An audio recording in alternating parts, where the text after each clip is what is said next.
Loh, Yahudi begitu Orang juga, Kristen harusnya bisa memahami dong perasaannya orang Yahudi.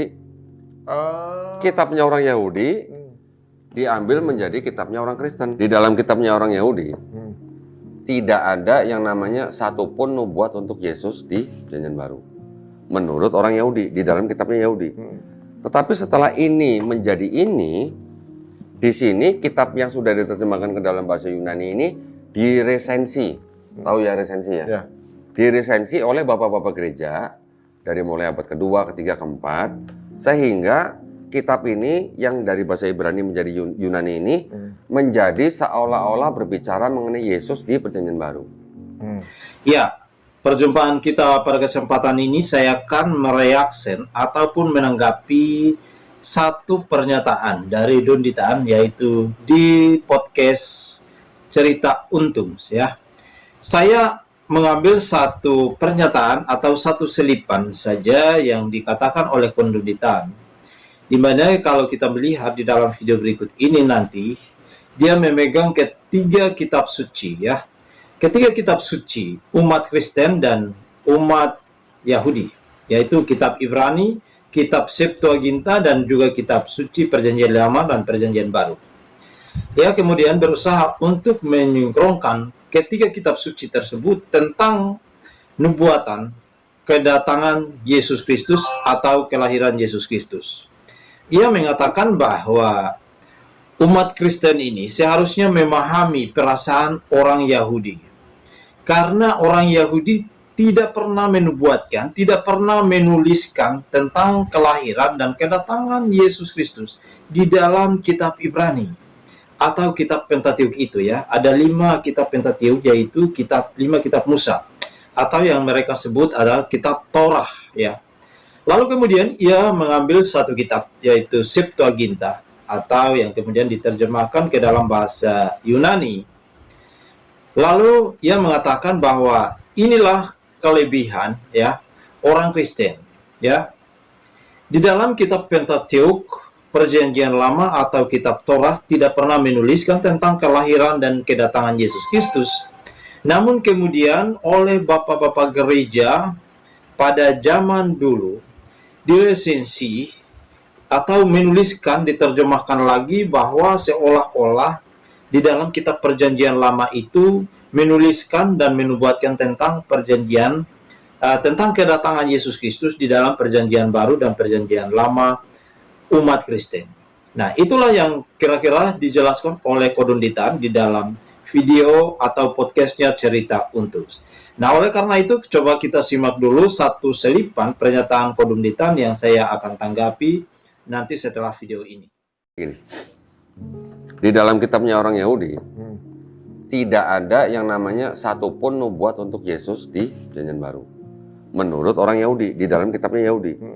Tetapi setelah ini menjadi ini, di sini kitab yang sudah diterjemahkan ke dalam bahasa Yunani ini diresensi. Tahu ya resensi ya? Ya.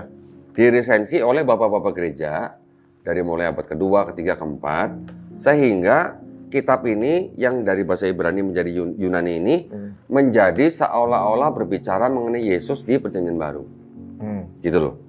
Jadi ini setelah dijadikan satu, orang Kristen akan klaim bahwa Yesus yang di Perjanjian Baru itu sudah dinubuatkan di dalam PL. Ya. Tetapi sebenarnya kalau kita tanya ke Yahudi yang punya kitab ini, ada nggak di dalam sini nubuat untuk Yesus? Tidak ada sama sekali. Ya, baik saudaraku sekalian, itulah yang dijelaskan oleh Don Ditaan, dan selipan yang saya mau angkat di situ, di mana ia mengatakan bahwa orang Kristen ini tidak pernah memahami perasaan orang Yahudi atau kitab suci umat Yahudi, yaitu Pentateuch. Pentateuch itu tidak pernah menuliskan tentang kedatangan ataupun kelahiran Yesus Kristus. Nah, saya menjelaskan dulu teman-teman ya. Nah, mari kita melihat dulu kitab Pentateuch atau kitab Ibrani umat Yahudi.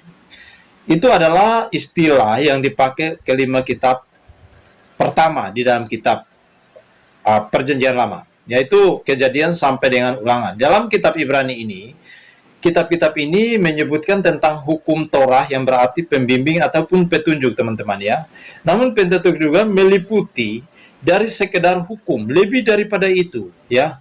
Jadi narasi-narasi besar di dalam kitab Ibrani itu memang tidak pernah menubuatkan ya tentang kedatangan Yesus Kristus ataupun kelahiran Yesus Kristus, tetapi lebih menceritakan tentang, misalnya dalam Kejadian, itu berceritakan tentang kisah penciptaan, lalu kemudian keluaran, tentang peristiwa bangsa Israel keluar dari tanah Mesir, lalu kemudian kita melihat bahwa menceritakan tentang sejarah Musa membawa bangsa Israel dari tanah Mesir, lalu kemudian kita mengenal bahwa munculnya Abraham.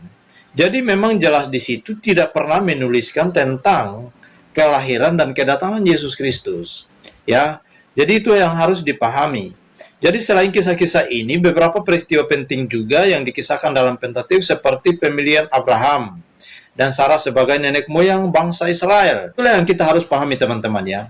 Jadi Pentateukh ini bercerita tentang kisah pada permulaan umat manusia, permulaan munculnya bangsa Israel, permulaannya nenek moyang kita yaitu Abraham dan Sarah dan seterusnya. Jadi kalau kita melihat apa yang dijelaskan oleh Don Ditan itu memang iya, tetapi tidak menutup kemungkinan, karena di dalam kitab Imamat itu nanti kita akan melihat bahwa itu berbicara tentang korban yang dilakukan oleh umat Israel pada saat itu. Ketika mereka melakukan kesalahan, maka mereka harus menebus dosa mereka, atau supaya mereka ditebus dari kesalahan mereka, maka mereka harus membawa seekor burung atau seekor domba agar mereka ditebus, ya, membawa domba atau burung itu kepada imam, lalu kemudian dosa mereka diampuni. Nah, dalam kemudian kalau kita sinkronkan ya dengan peristiwa tentang domba anak Allah yang tertulis dalam kitab Imamat itu, kita memahami bahwa itulah yang akan datang kemudian, bahwa domba Allah yang kudus.